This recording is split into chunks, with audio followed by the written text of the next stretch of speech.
አንድ ሺህ ምናምን ጊዜ ተናግሬያለሁ። አሁን ሺህ ምናምነኛ ጊዜ ልደግመው ነው።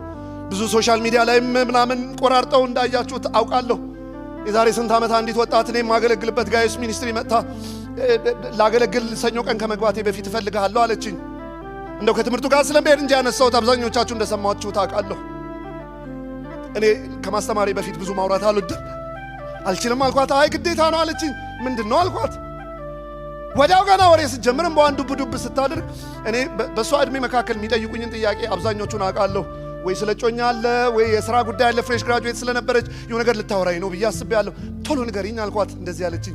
ሰሞኑን ጌታን እየጠየቅኩት ነው አለች። ምንድነው አልኳት። ብትወድ ላገልግልህ እያልኩት ነው አለች። እኔ አበሳጨች።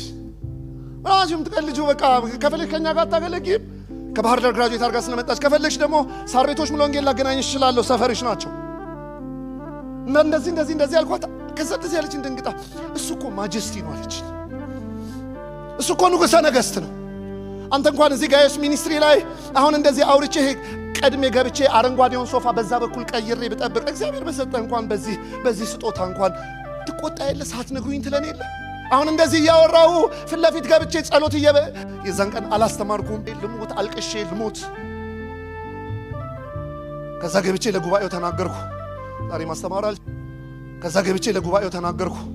ዛሬ ማስተማር አልችልም ዝም ብለን እንጸልይ ያልኳቸው። ያስለቀሰኝ ከዚህ ቀደም ስናገር እንደሰማችሁት ያስለቀሰኝ ይሄ ነው። ለካ ፈቅደህልኝ ነው ማገለግለው። ለካ እሺ ብለህ ነው። ለካ ሰማያዊ ሱፍ ስላለኝ አይደለም።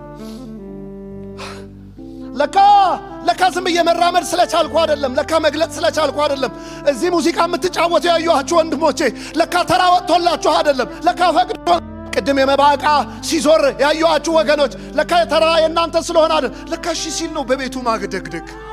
ለካ ሲፈቅድ ነው በቤቱ ማጠን፣ መግባት፣ መውጣት፣ መመላለስ እድል ነው። ሲፈቅድ ነው። እሺ ሲል ነው።